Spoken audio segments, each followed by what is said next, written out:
श्री स्वामी समर्थ महाराज मित्रों, श्री विद्यापीठम में आप सभी साधकों का स्वागत है। कालीकुल श्री विद्या पद्धति में आपको मैं अलग अलग नॉलेज जो है वो हमारे यूट्यूब चैनल द्वारा प्रस्तुत करता हूँ। इसमें मैंने कुछ दिनों पहले गुह्य काली का छोटा सा लेक्चर प्रस्तुत किया।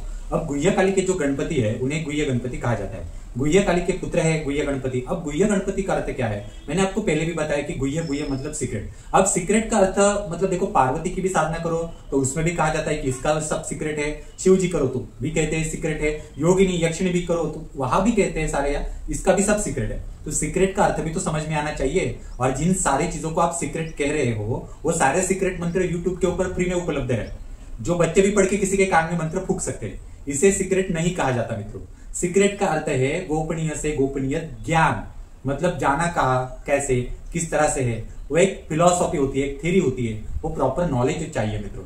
नहीं तो आप देखिए श्री विद्या साधना सीखने वाले यहाँ बहुत सारे लोग हैं, पर सीख कैसे रहे हैं, वीडियो कॉल पर या किसी शिविर में जाकर योग साधना करके मेडिटेशन में कान में मंत्र फूंक के कर रहे हैं। बल्कि इस तरह से श्री विद्या की दीक्षा होती ही नहीं है। और लोगों को 5-10 सालों के बाद समझ में आता है कि उन्होंने गलत श्री विद्या दीक्षा ली है। तो सही समय पर सही दीक्षा भी जरूरी है। गुह्य काली के ये जो पुत्र है गुह्य गणपति, ये है कौन?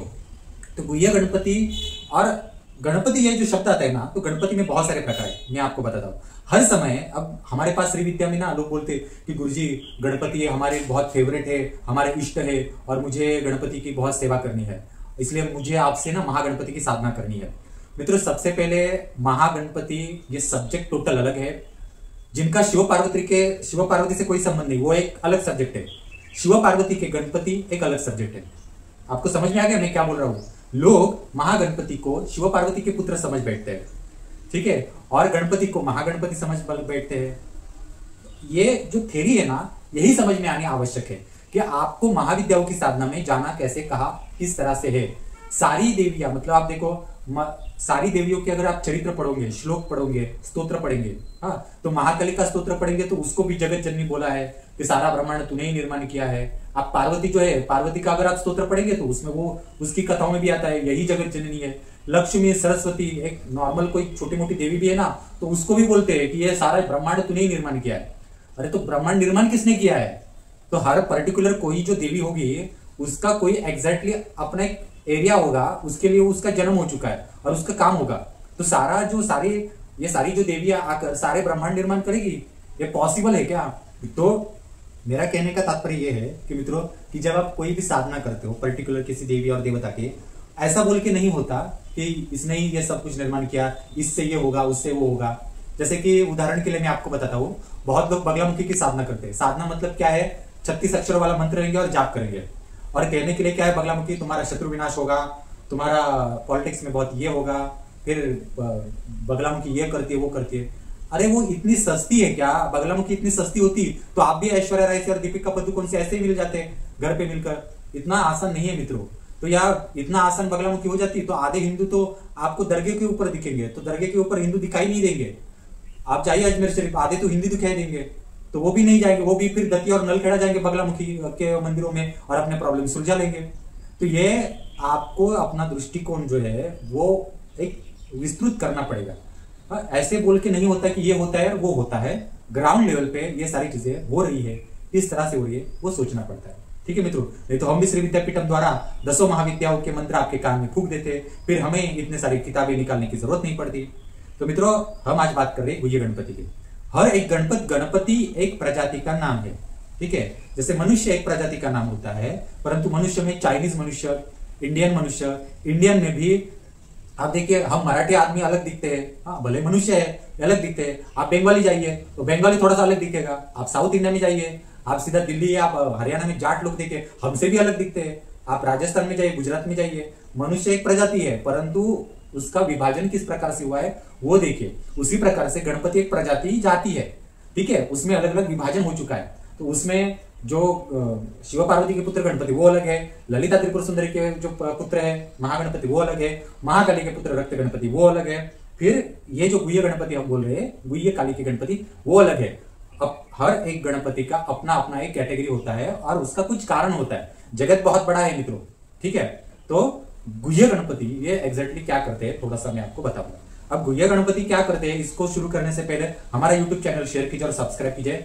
आपको मित्रों हमारे यहाँ से 64 योगिनी की साधना करनी है तो ये पूरा का पूरा बुक है। और इसमें मैं आपको बताता हूँ कि हमने पूरा यंत्र पूजन इसमें सिखाया है। आप ये सीख लीजिए, पूरा यंत्र पूजन इसमें सिखाया हुआ है। आप ये देख लीजिए, पूरा यंत्र पूजन इसमें सिखाया है। प्रॉपर एक एक आवरण किस तरह से पूजन करना होता है वो सिखाया है। ये पूरे इंडिया में कोई नहीं सिखाता मित्रों।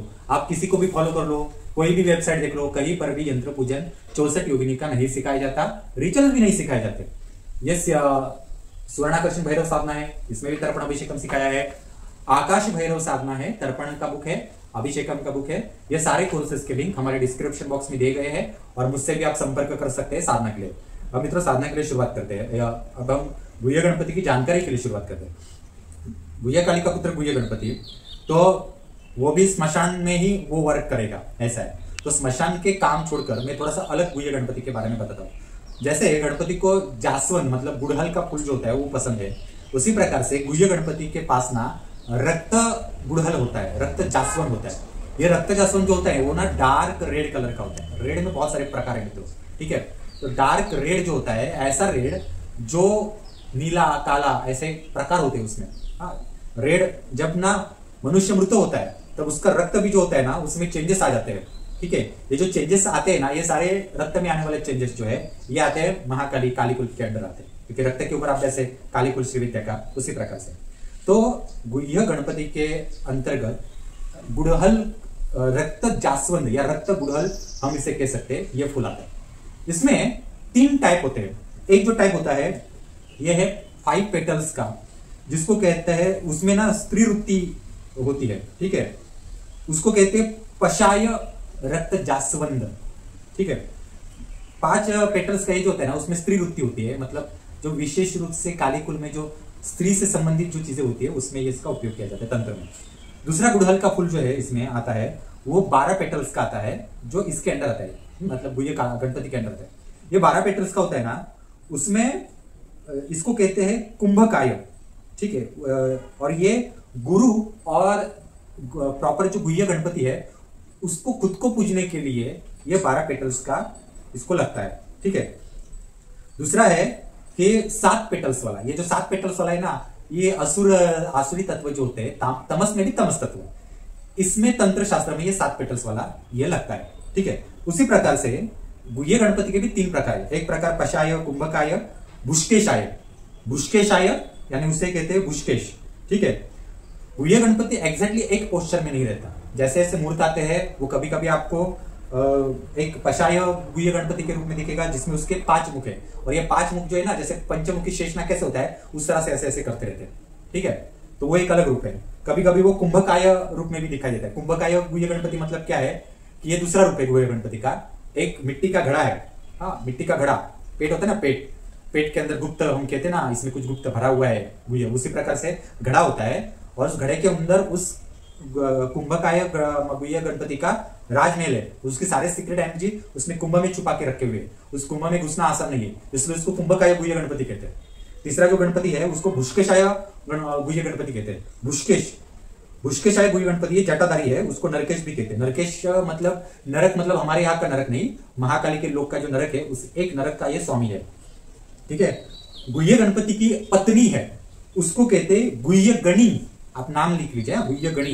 मैं जो ये नॉलेज बता रहा हूं ना, किसी भी वेबसाइट पर उपलब्ध नहीं है, कहीं किसी वेबसाइट, कोई यूट्यूब, किसी किताब में ये नॉलेज उपलब्ध नहीं है। आप खंगाल के देख लो।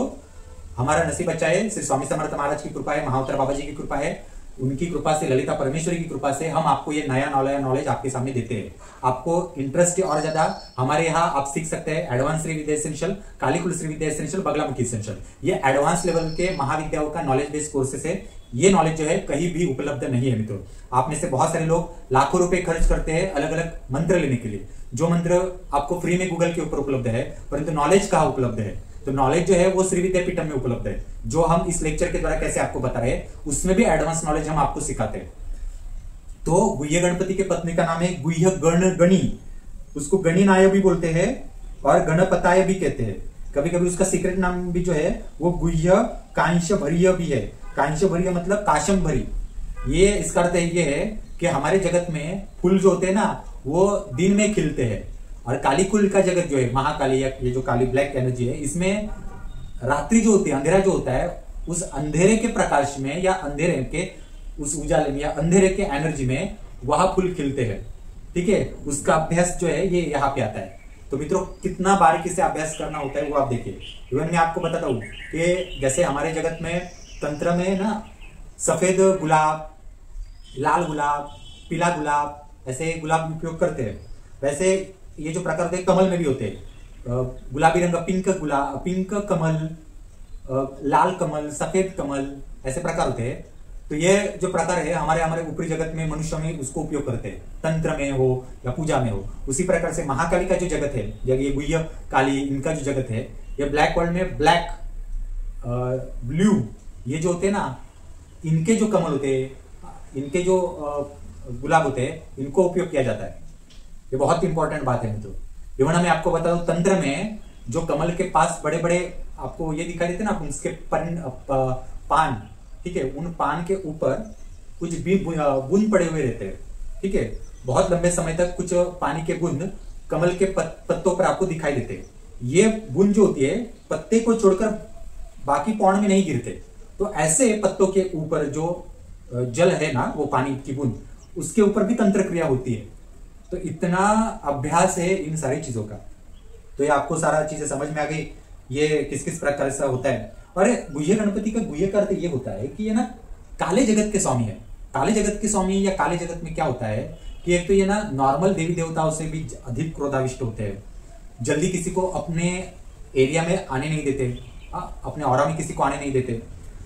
फिर इनके पास राक्षस, असुर लोग आता है, तो हमारी कल्पना से परे का इनका लोक होता है। ये सारे है, दिखता कुछ और है, होता कुछ और है। आप भूल भुलैया होता है इनके पास, भ्रमित करते हैं ये सारी शक्तियां। तो क्योंकि रात्रि अंधार ऐसे जगत में ये सारे वर्क करते हैं, ये सारी चीजें इनके पास आती है। और शैतानी सारी चीजें होती है इनके पास, इसलिए ये गुह्य गणपति होते हैं। तो समझ में गया आपको? ये मैं छोटा सा लेक्चर आपके सामने मैंने आपको प्रस्तुत किया। असल में ये बहुत बड़े बड़े विषय इसमें आते हैं। यूट्यूब के ऊपर इतने छोटे समय में हम इतना ही प्रस्तुत कर सकते हैं। आप हमारा यूट्यूब चैनल शेयर कीजिए, सब्सक्राइब कीजिए। और आपको हमारे श्री विद्यापीठम द्वारा कोई भी साधना सीखनी है, डिस्क्रिप्शन बॉक्स में लिंक दिया गया है और मुझसे संपर्क कर सकते हैं। मेरा मोबाइल नंबर आपके सामने प्रस्तुत है। धन्यवाद।